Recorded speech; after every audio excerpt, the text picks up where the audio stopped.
horror fighting story in prison. Blood ran down the cracked prison floor like spilled paint. The hallway lights flickered on and off, showing quick flashes of chaos. Two inmates locked in a violent struggle, their faces twisted in terror, not rage. But they weren't fighting each other. Their eyes darted around, swinging at something no one else could see.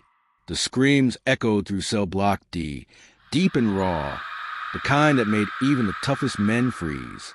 A guard shouted for backup, but his voice trembled. The sound of fists hitting flesh mixed with something stranger, like claws dragging across metal. Then the lights went out completely. In that pitch darkness, everyone heard it, a low growl, wet and heavy, like it came from the walls themselves. And just as suddenly as it started, it stopped. When power returned 40 minutes later, the fight was over. Two men lay on the ground, their bodies covered in bruises shaped like hands that weren't human. A third man sat in the corner, shaking and whispering over and over, "It wasn't us, it was the prison." That was the night everything changed inside Angola Prison. 3 days before that night, things seemed normal, or as normal as they could be in one of the hardest prisons in America. The air was always thick with sweat, smoke, and fear. The guards didn't smile. The inmates didn't trust each other. It was a place built on anger. But for a small group of men in cell block D, something worse was coming. Reggie Cole was one of them. He was quiet, smart, and didn't mess with anyone. He was serving a life sentence for armed robbery that went wrong. His cellmate, Benny James, was the opposite: loud, tough, and always ready to throw punches. But lately, even Benny had stopped laughing. Every night for a week, strange things had been happening. Locks clicking by themselves, whispering voices in the showers, footsteps in the hallway when no one was there. Some thought it was just their minds playing tricks on them. But Reggie knew better. One evening after lights out, Reggie heard something moving under his bed. He froze. The sound was slow, scraping metal against stone. He leaned down to look, his heart pounding so hard it hurt. "Benny," he whispered, "you hear that?" Benny groaned and rolled over. "Man, it's just rats. Go to sleep." But when Reggie pulled his blanket up, he saw fingerprints smeared in dust on the wall beside his bed, 5 long prints, thin and deep, like something had crawled out of the floor. The next morning, the whole block buzzed with talk about what had happened in cell 19. An inmate named Carter had woken up screaming. He said someone was sitting on his chest, whispering his name. But when the guards came, there was no one there. They laughed and told him to stop watching scary movies. Still, everyone could see the deep red marks around his throat. By lunch, the story spread to every block. Some men were scared. Others joked about it. But that night, no one slept easily. That same evening, Reggie sat in the corner of the rec yard with 3 other inmates. There was Benny, Carter, and a guy named Marcus who used to work in a church before he got locked up. Marcus said he knew ways to keep dark spirits away. He pulled out a small torn Bible page and folded it carefully. "This place ain't right," Marcus whispered. "The air's thick with evil. You feel it, don't you?" They all nodded. "We can do something about it," Marcus said. "Just a prayer, a small one, to keep the darkness out." "Marcus, what did you do?" Benny yelled. Marcus was shaking, eyes wide. It wasn't supposed to. Before he could finish, the air turned ice cold. Every cell door on the block rattled at once, metal clanging like thunder. The men screamed, banging on their doors, yelling for the guards. But when the lights finally went out, all the noise stopped. Complete silence. When power came back, the hallway was a nightmare. Carter was gone. His cell was empty, except for a single bloody handprint on the wall, and the words scrawled in shaky red letters, "I'm still here." The guards locked down the block for 2 days after that. They said Carter had escaped, but everyone knew that was a lie. How could he have left a locked cell with no key, no sound, no trace? Reggie tried to pray, but his voice shook.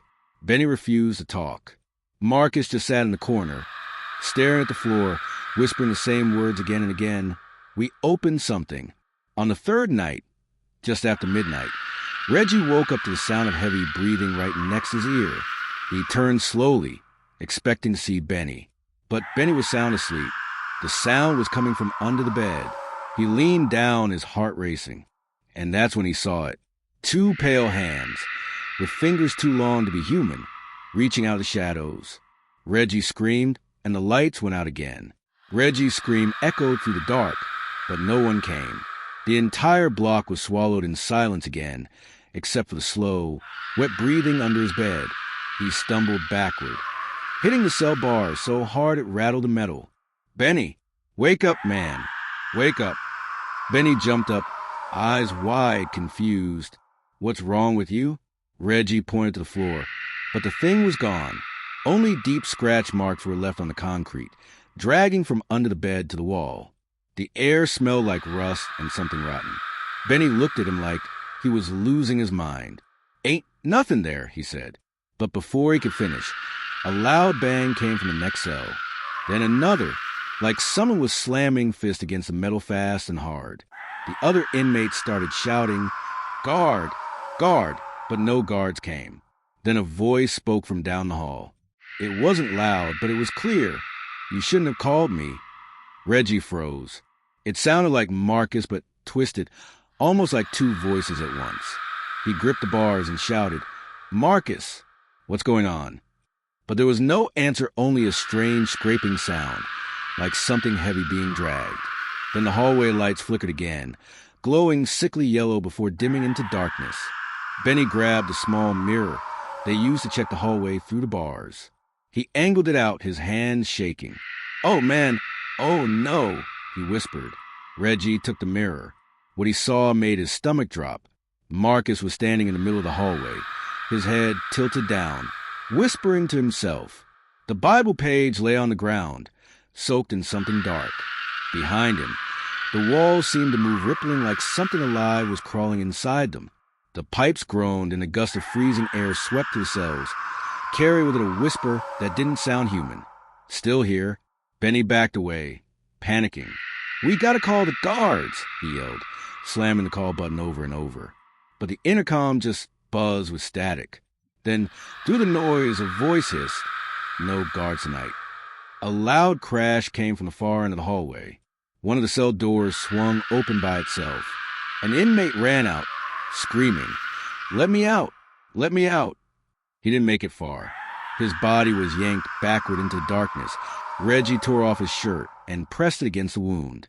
"Stay with me, man," he said. But Benny's eyes rolled back. He was slipping away. Reggie shouted for help.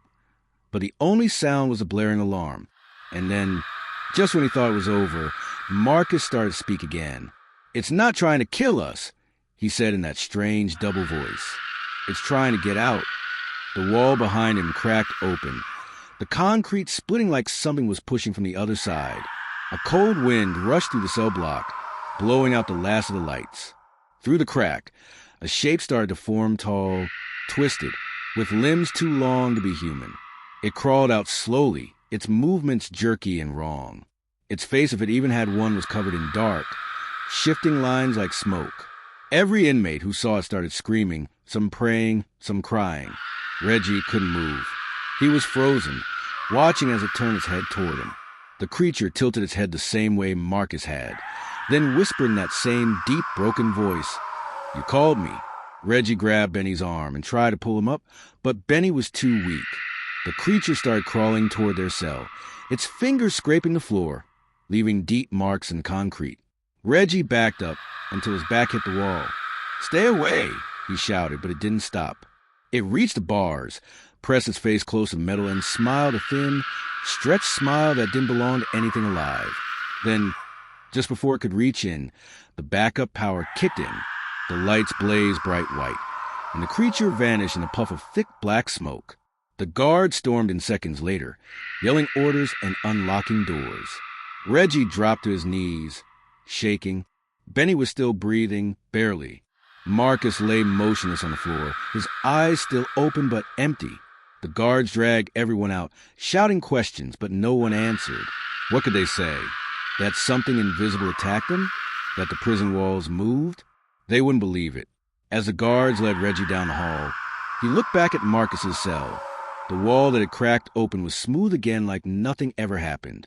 But Reggie knew what he saw. He felt it. and when he looked down at his own arm, he saw 5 dark marks like fingerprints burned into his skin. That night, Reggie lay in the infirmary, unable to sleep. The doctor said he was in shock, but he knew the truth. The whispers hadn't stopped. Even with his eyes closed, he could still hear that voice in his head, soft and distant. "You called me. I'm still here." Outside, the lights flickered again, and then something knocked 3 times on the infirmary door.